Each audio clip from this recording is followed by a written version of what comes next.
that Russia's winning on the battlefield. They endanger my grandchildren by saying, don't worry about nuclear war. That's a bluff. Anyone that says that understands nothing about the reality. The world is closer to World War III than it has been since the Cuban Missile Crisis in 1962, when the United States stationed nuclear weapons in Turkey. Nikita Khrushchev sought to do the same by secretly attempting to place similar weapons in Cuba. However, doing this covertly was naturally impossible, as space satellites existed even at that time. The crisis lasted for 13 days. Interestingly, members of Kennedy's staff advised him to strike the Soviet Union. Thankfully, Kennedy ignored this advice and chose the path of negotiations. Ultimately, the parties agreed that the USSR would withdraw its missiles from Cuba, while the United States promised not to invade Cuba and secretly removed its missiles from Turkey. A detail that, had it been publicized, would have been perceived as a loss for the United States. This information became widely known in the late 1960s. In reality, today we are significantly closer to World War III, a conflict that could destroy the world than many might imagine. To fully understand this, it is necessary to analyze American policies before and after December 26, 1991, when the United States won the Cold War and became the world's hegemon. From that point on, it acted as the unilateral leader of the world, doing whatever it desired. We're going to put Ukraine on our side. We're going to put our troops and NATO and maybe missiles, whatever we want, because we are the sole superpower of the world and we do what we want. Since World War II, the United States has invested all its energy and billions of dollars in building soft power in various countries. An example of this was the US-funded Radio Free Europe, active in 1956. During that time, anti-Soviet protests were taking place in Hungary, with participants demanding the withdrawal of Soviet troops and economic reforms leaning toward a more liberal or capitalist system.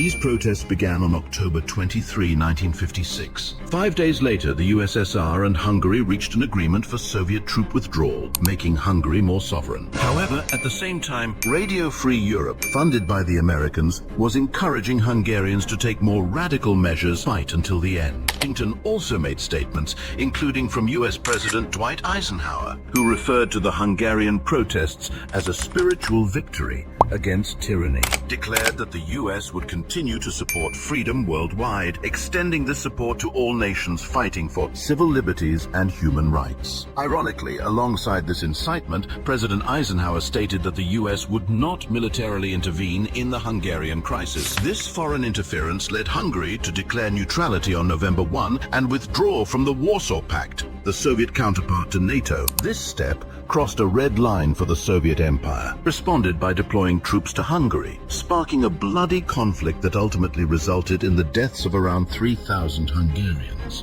while the USSR lost 700 soldiers. Nonetheless, it regained control over Eastern Europe. Now, why is all this being discussed? The United States, in situations where it cannot use military force, has historically intervened, and still does, in the affairs of other countries through non-governmental organizations, funding, media, and other means. By doing so, it seeks to establish governments or regimes that align with its preferences and loyally serve American interests. What was the goal in Hungary? It was to create problems for the USSR. The Soviet Empire's objective was to maintain its influence in Eastern Europe. Even though the US knew full well that Hungary at the time could not achieve complete liberation from Soviet influence, it still incited its citizens, which ended in tragedy, despite the fact that an agreement had already been reached and the USSR had withdrawn its troops. Similar interventions have occurred in numerous countries, including Georgia, Libya, Chile, Ukraine, Cuba, Nicaragua, and others, where the US supported dictatorial and authoritarian regimes that often tortured their own people. Why did the United States do this? The reason lies in the enormous power it gained after World War II alongside the USSR as they competed for dominance and hegemony. During this period, the US perfected the use of soft power, a tool that, without warfare, allowed it to easily promote its interests in other countries. This was made possible by the ideological and cultural influence that the United States held after World War II.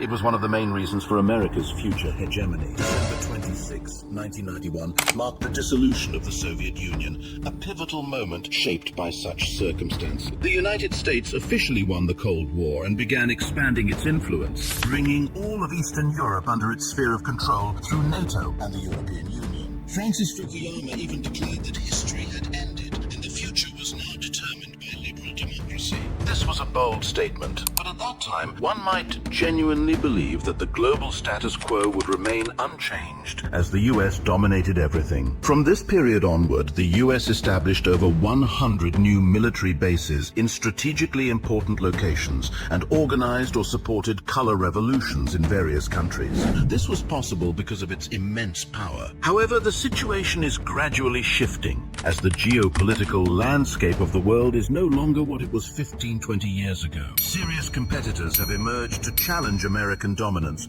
most notably China and the Russian Federation. The main reasons for this shift lie within the United States itself. For decades, it has pursued domestic policies that have weakened its society and economy. Millions of migrants have been allowed into the country, contributing to significant crime rates. Additionally, U.S. schools teach gender-related absurdities that intentionally harm the younger generation. Furthermore, its drug policies have led to catastrophic consequences, with nearly 100,000 people dying from drugs in 2024 alone. In short, America, once the unchallenged global hegemon and still holding on to that status for now, is self-destructing from within. On top of this, other superpowers are gaining strength. On February 24, 2022, Russia launched a war against Ukraine, as NATO and the US sought to expand their influence eastward. As of today, Russia continues to annex new territories, while Ukraine suffers massive casualties. This war is not a local conflict, but a confrontation between the US and Russia,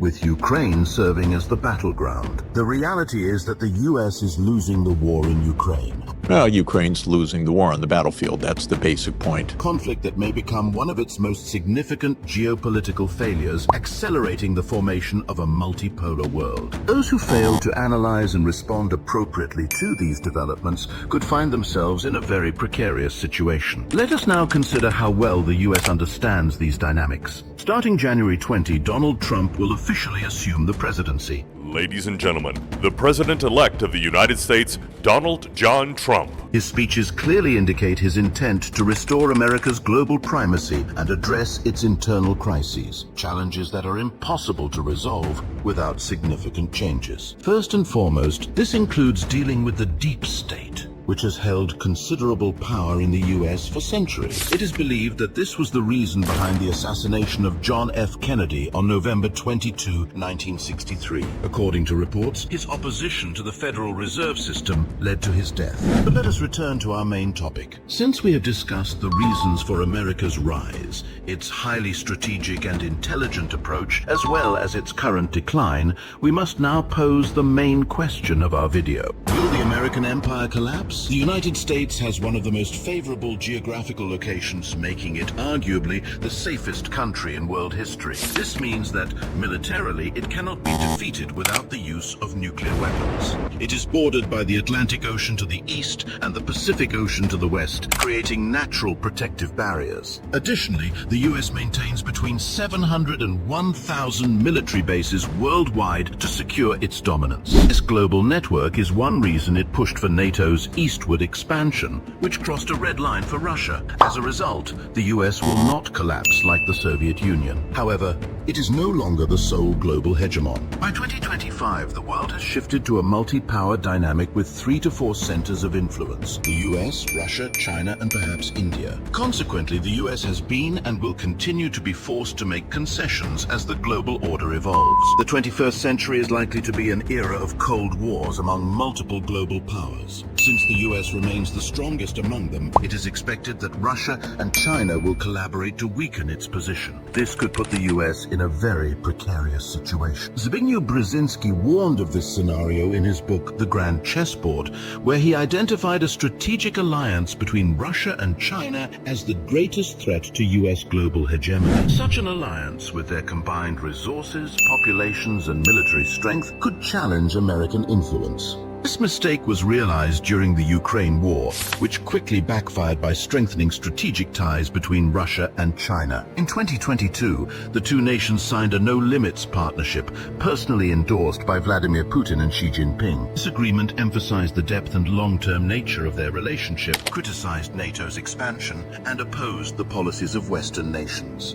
It also expressed a shared vision for a global order that counters Western dominance. We must also consider BRICS, whose primary goal is de-dollarization and the reduction of US economic dominance. The future will determine the outcome, but it is evident that the US must adapt to the emerging global order. Failure to do so could lead to the United States becoming a third or even fourth world country, or worse, descending into civil war, given the deep polarization within American society. If economic challenges are added to this, the consequences could be unpredictable. If you enjoyed the video, make sure to subscribe.